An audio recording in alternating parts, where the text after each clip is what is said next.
It's party time, Mom. Welcome to another crazy episode of the Chad Prather Show here in the Mothership, which is Studio 22, coming to you from these Blaze Studios.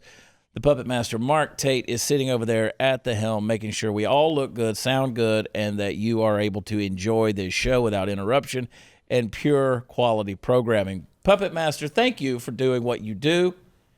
You don't say a lot. Really? Interesting. Yeah. Interesting. You don't say a lot of things, and you get to sit over there with Candace, the queen of the Ethiopians. That's right. Yeah. Candace, I'm excited today.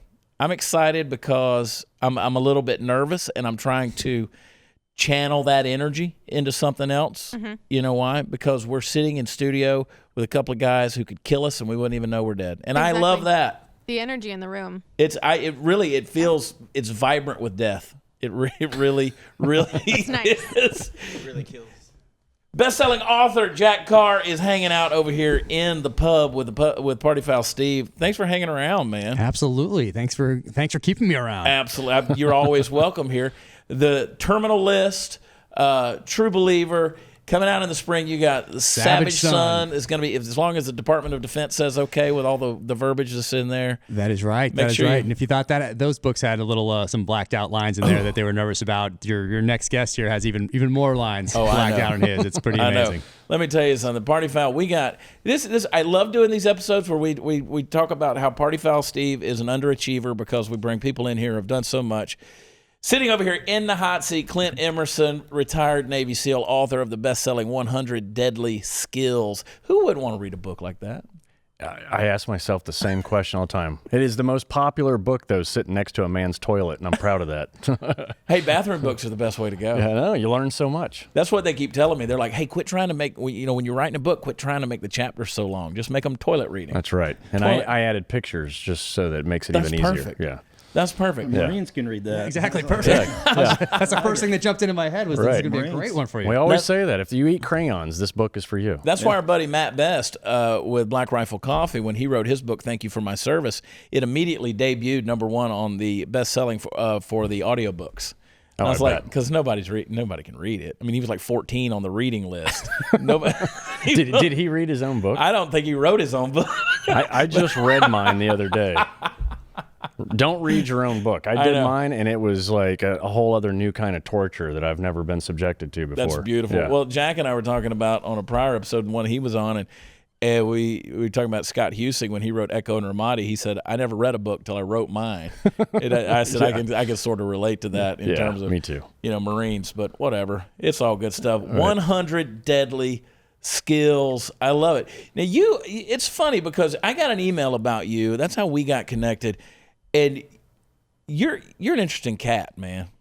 And I want to hear some stuff here because the only Navy SEAL ever inducted into the International Spy Museum, I think that when Brad Thor came up with the character for Scott Harvath, who was a Navy SEAL and then goes into the CIA and he's Secret Service, and then he's all these other special things, the Black Ops and stuff. I'm like, I think they based that character off of you.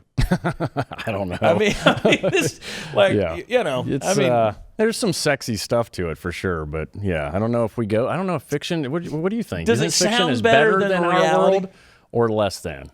And I just love the fiction stuff because that's what that I grew up with. And then after doing the real stuff for so long, I wanted to transition back to what I did and what I loved reading growing up because it gives me that freedom to make stuff up. That's right. Yeah.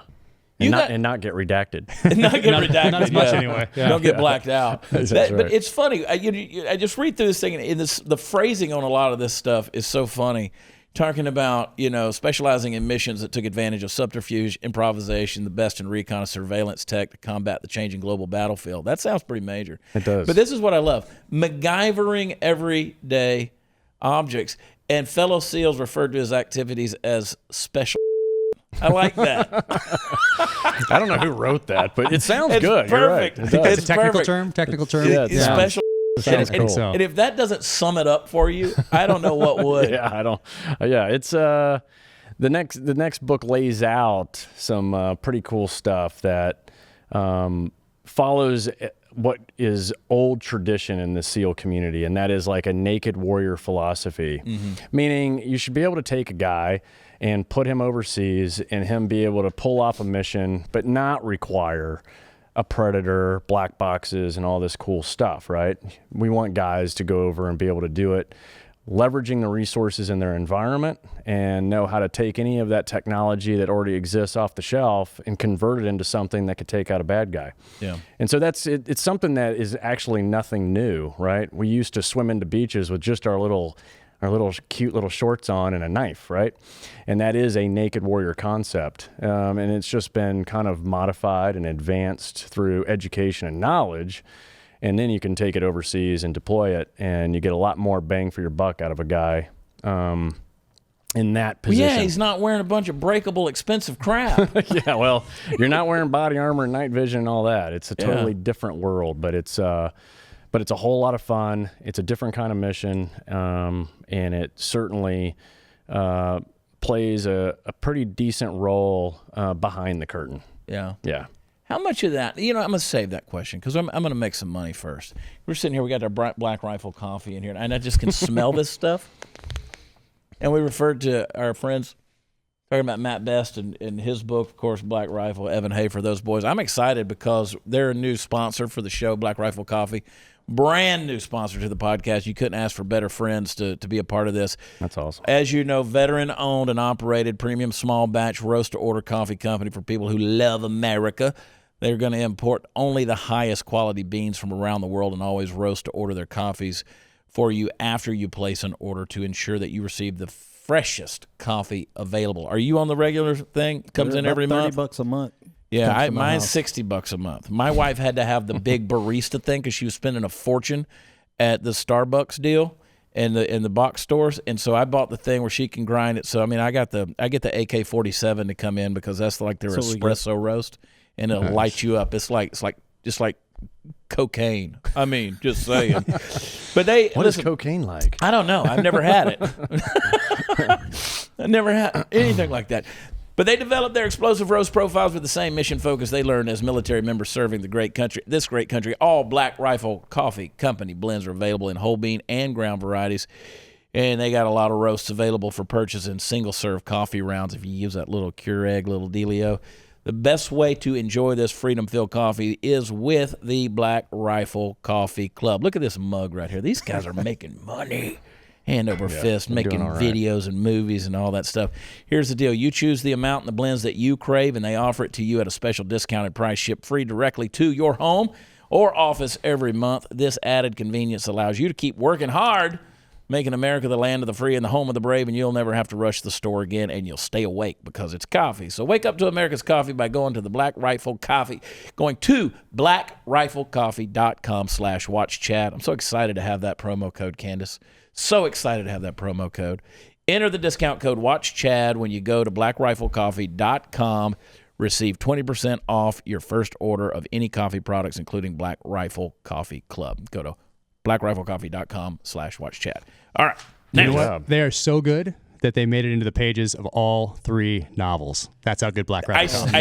I noticed that in the first one. Got that. I noticed that one in the first one, and I've noticed them kind of getting the shout outs here and there in some of the newer Silencer things. Smooth is my favorite. Silencer Smooth. We get the huge bag every month. Whatever that biggest one is. That's looks what I like get. A body bag. That's the one that shows up at our house because it gets a lot Silencer of use. Smooth. It's smart plugs, right? Well, Fill it with the things you like. Learning. Did they send you a bag of coffee for having it in your book, or we're on the club. Yeah, so they got me. They already got me. So Yeah, see me too. But Evan, feel free. too? Yeah, Evan, Hafer, Evan, if you want to. bags right there. Nice. I'll take one of those on the way out. There they are. I mean, that's paying off already. God, it smells so good, and they do make it fresh. It is so good. We grind our own beans too. Whoa, We're kinda that bougie. started out kind of dirty right there. What I was going to say. Grinding beans. I had to buy Steve. I had to buy him the same coffee maker. Yep. You bought my wife. I bought her Christmas that last year. I bought her the same big barista thing that and it comes with a girl who'll just grind it up for you. That's fantastic. That's expensive. what, right That's a there. good deal right there. Is what we are now. That's an upsell. Yeah. So this deal. So what was the transition? I mean, you decided you're in the military, you're Navy SEAL, and then all of a sudden now you're in not only special operations, you're in the CIA. I mean, you're not CIA, but you're doing spy work. Well, And I say that people hear that and they think CIA. CIA is kind of, in my mind, become all bureaucracy these days, and it can be challenging for sure Yeah. at times. I was 100% active duty, DOD the whole time, but there were different times in the career, especially the last half, where the global war on terror changed, and Rumsfeld coined a phrase that became a mission, and that's find, fix, finish, and so that became very popular. And Naval Special Warfare knew that, hey, we're really good at the finish, right? That's the kill and the capture. Right. We got that down, but we need to kind of get ahead of this whole find, fix part. And so some smart admirals and some other people started doing, some screening and selection, and started wanting to build a program that would make us a little smarter on the find and the fix side of the house. Yeah. And then it just grew and became a pretty lethal instrument in the overall mission that you never really hear about. Yeah. He was CIA, people. I'm telling you, this guy, he was CIA. People are like, yeah, well, I was with the company. We know what that means. Yeah. I'm not hiding anything, dude. Come on. Okay, don't tell anybody. That's crazy. Dropping names, Rumsfeld. I like it. But so the book that's coming out now, it's a memoir. And I mean, you're getting into the down and dirty of things that you had to go out and do your special. My special, yes. Yeah. I tried to get into a lot of good stuff. And we had to, with attorneys and obviously the Pentagon, you had to manipulate some things around. But people get the point when they read it, what all was going on. Yeah, without a doubt. It was a lot of fun, and it was great to be part of something from the beginning, of something new and fresh in the community. And not only just get to help build it, but also get to implement it overseas. It was just awesome. Yeah. How long? So Jack and I, we were talking about this. How long it takes for him to get DOD approval whenever he's writing a book? Mm-hmm. Have you had to? Does it take a minute? The first one, 100 Deadly Skills, which has been 4 or 5 years now. It was pretty quick. It was 4 months. Yeah. This last one was 10 months. Wow. So yeah. And the name of the book that's coming out, The Right Kind of Crazy, and as it's described here, unlike any military memoir you've ever read, because you're a pretty straightforward dude. I mean, you're just kind of right there at it. And I love some of these things about if you aren't cheating, you aren't trying. Right. It's only illegal if you get caught. I love that. Yeah. That's kind of my motto in life. Is, your book. Just because you did it don't mean you guilty. That's right. And that is a culture that's unfortunately going away. So this book really harnesses in more of an old school thought process, old school kind of, they're not even allowed to say if you're not cheating, you're not trying anymore. Yeah. They don't. It's kind of gone to the wayside because they feel like that messes with ethics and morality. Yeah. Yeah.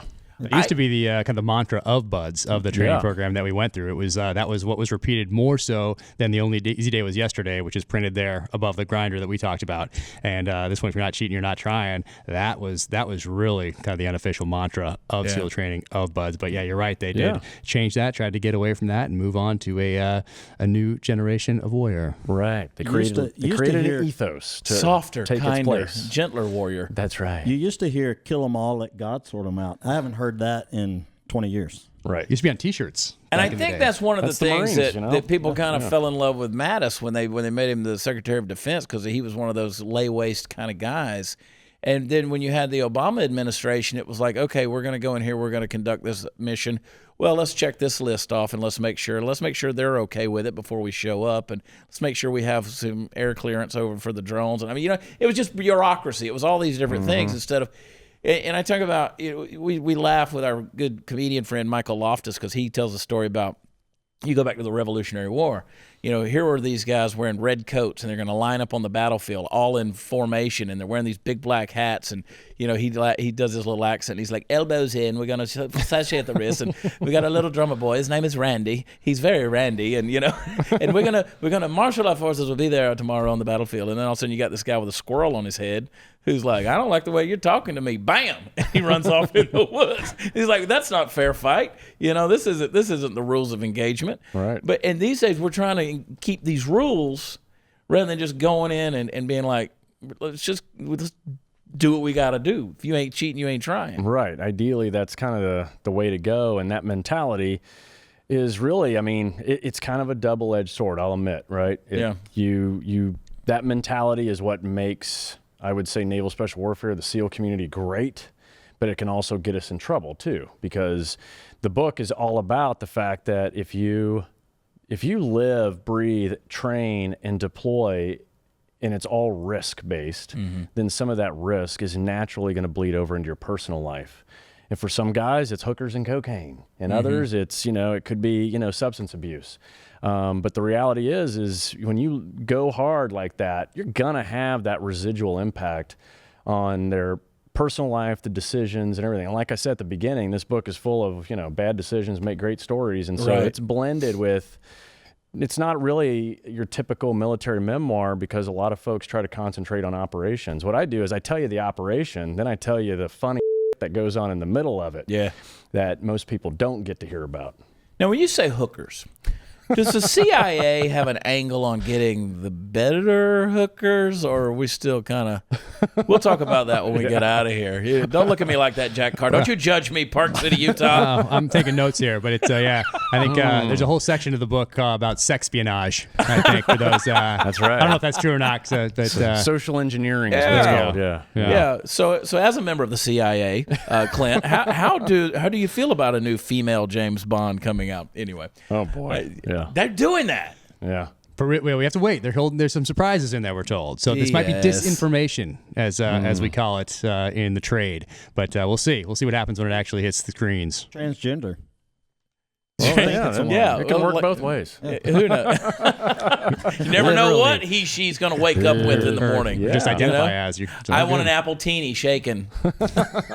Delicious, by the way.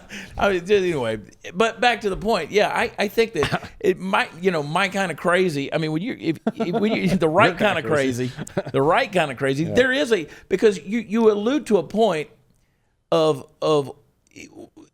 It's got to be the right kind of crazy, because what is somebody going to come home with? What are they going to come back with? You're training people. Yeah. You're training people with a purpose. That purpose is to, find fix. You're killing people. Right. I mean, that's the goal. If you're sent out on that mission, it is to take care of business, come home alive, accomplish that mission.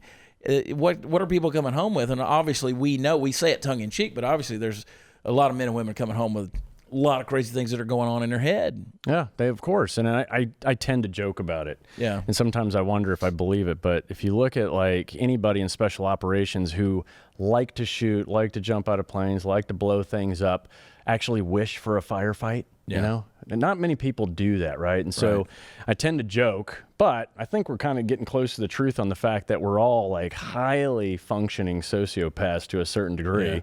And some guys probably push over into the psychopath world. Yeah. But it does take a certain breed, a certain kind of crazy to actually desire that stuff, And that's the difference between the guys that we work with and then any other guy, right? They're looking at us like we're crazy because we're wanting to do this stuff. Yeah.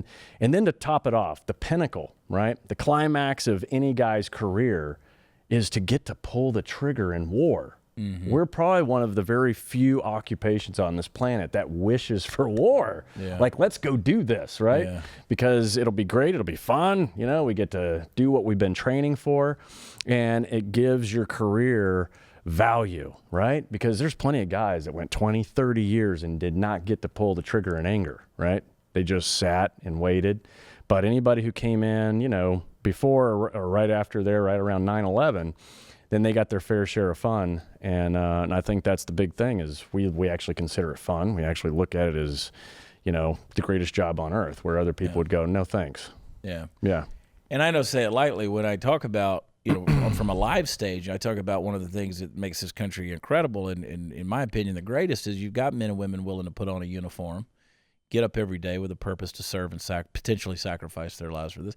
Because they, whether it's itching for a fight or you don't want to get into a fight, but you're willing to go out there and get shot at and blown up. And then you have these people who have, lost brothers in arms and lost limbs, and they're like, I want to go back.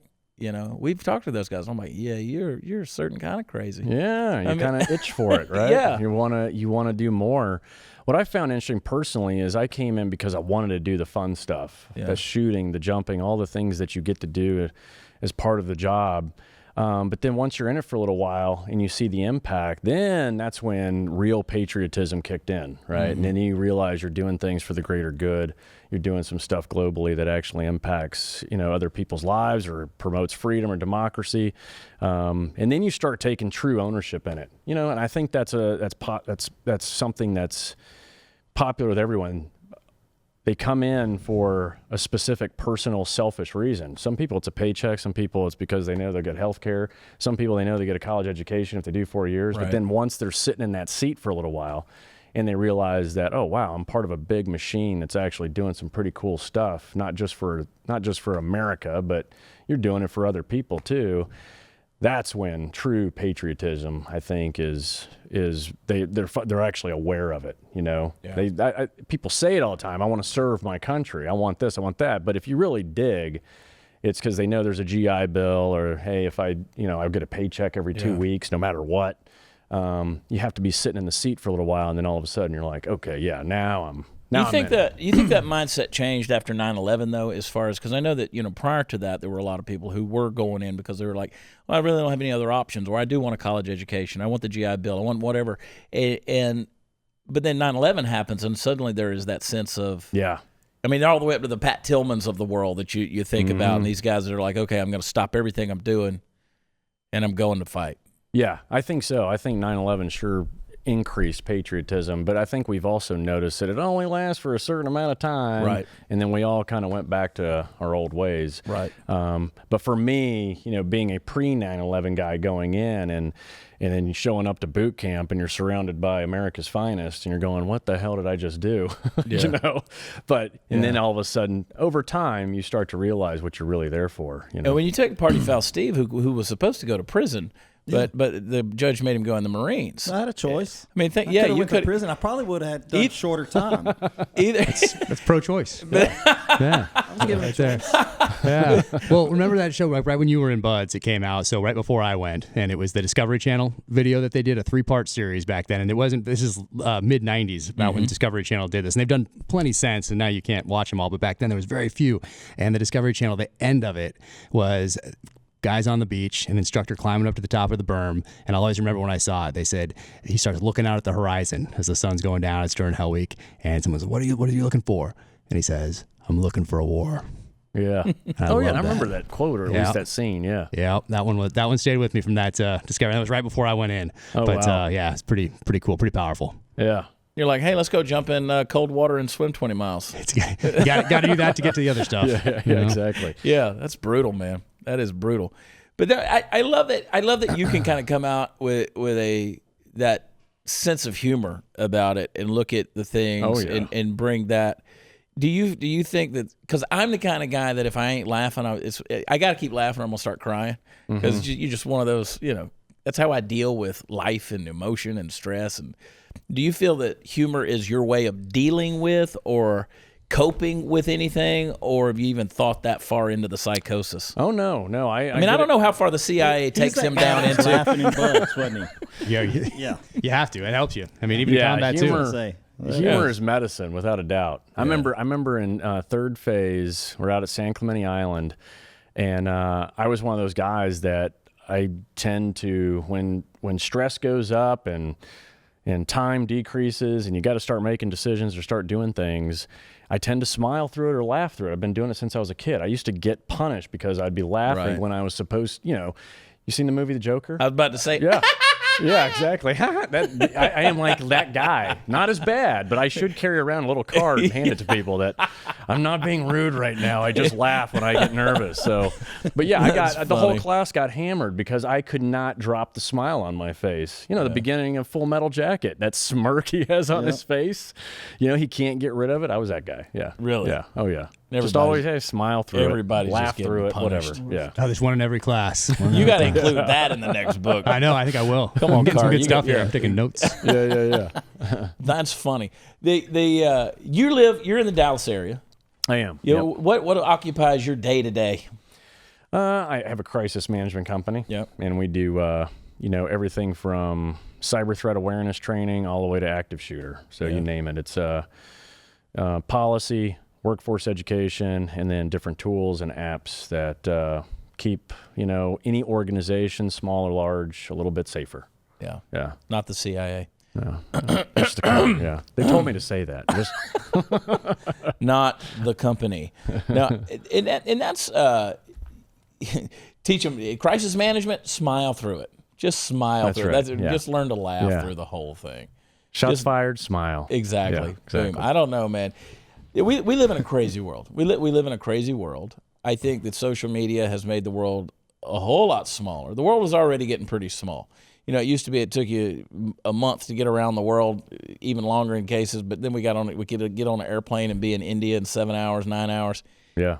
Now we got social media that everything is crammed up. Do you think that that's a good thing, bad thing from a security standpoint? From security side of the house, I mean, social media is horrible. It Yeah. really is. I mean, when you look at how some of the state-sponsored attacks, whether through hacking or, social media has now become that vulnerability because it's in everybody's hand. Everyone has an account and everybody has a mobile device. So it's all the bad actors that have started figuring out ways to really take advantage of that. And so, yeah, it's a security threat at a personal level.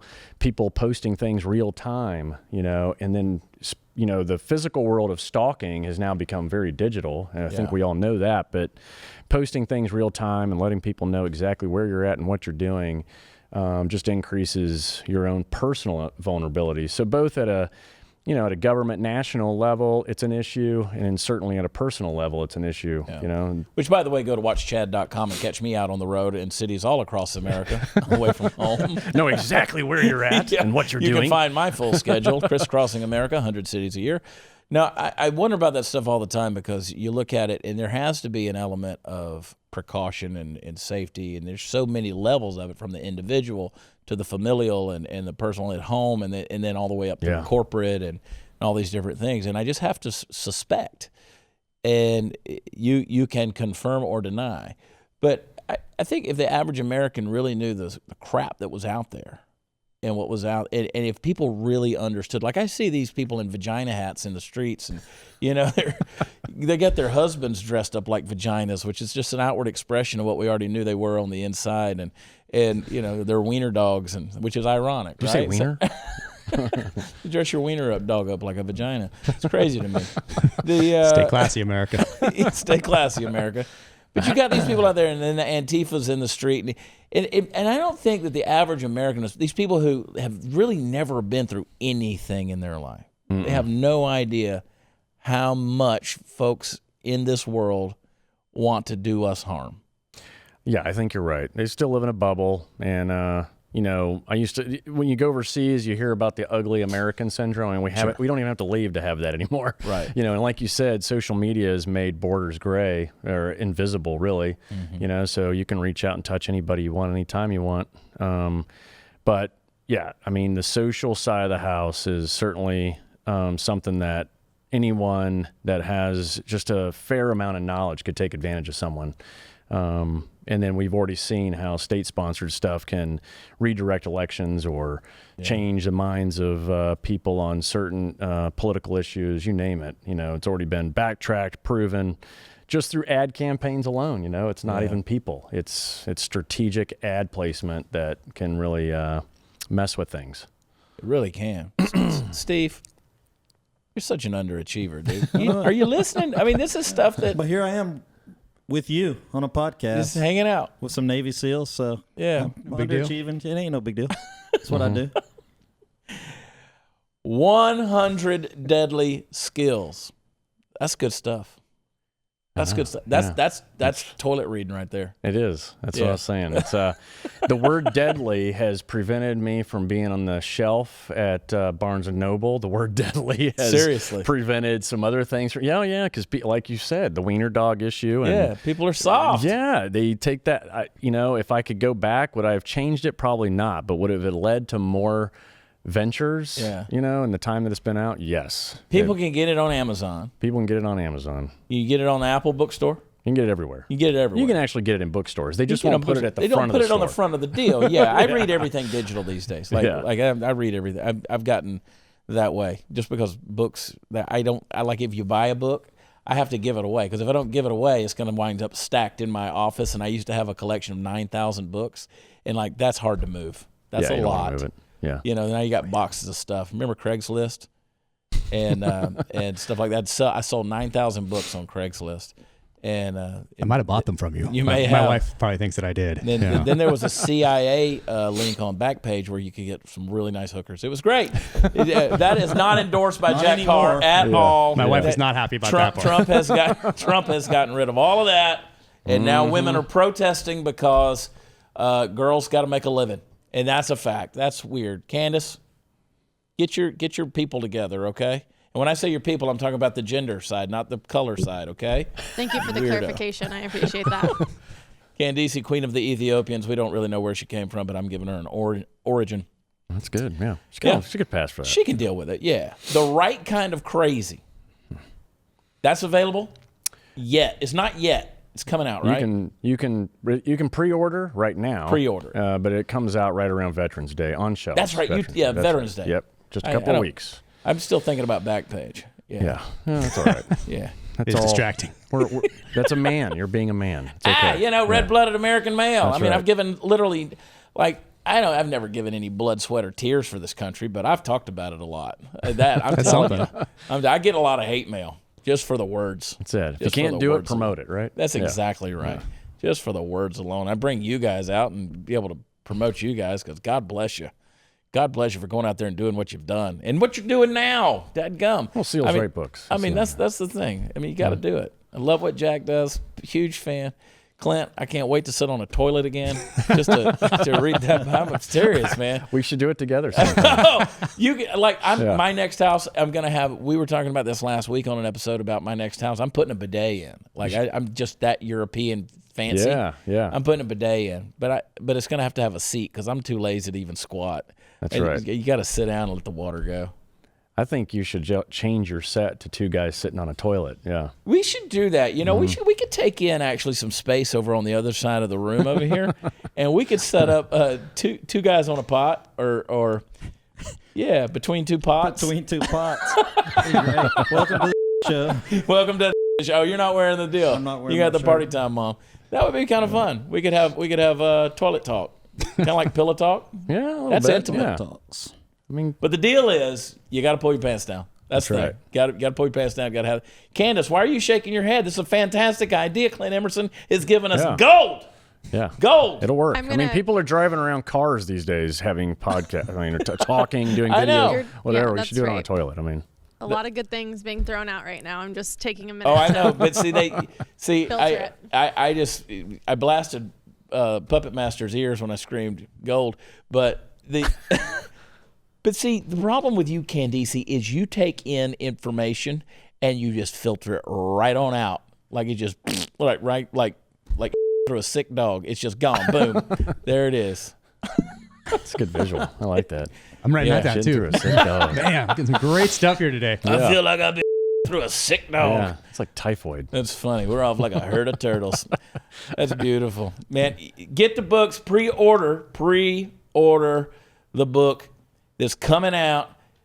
I keep wanting to say my kind of crazy just because you're a nut. Yes, yeah. And I know, but the right kind of crazy. The right kind of crazy. And, of course, anywhere books are sold, you can get 100 Deadly Skills. I can't wait to read that thing.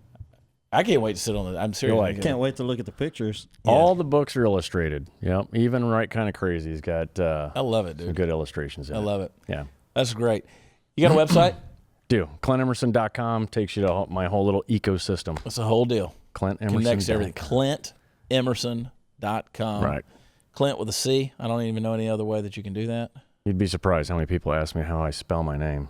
KLYNT. Yeah. I saw a video of this guy, and I don't know where he was. He was in an African country, and I couldn't place the accent. I spent 20 years in Africa, and this guy was talking about funny names like the ABCD, and her name was Absidy. Absidy. Yeah, and then there was the SSSST, and said, "You know what that name would be? It's Forrest. 4 S's and a T. Forrest." It's like riddles. And then there was That's too smart for me. I can't figure that one out. JKMN. The name was JKMN. Their name was Noel. Because JKLMN, there was no L. It was just JKMN.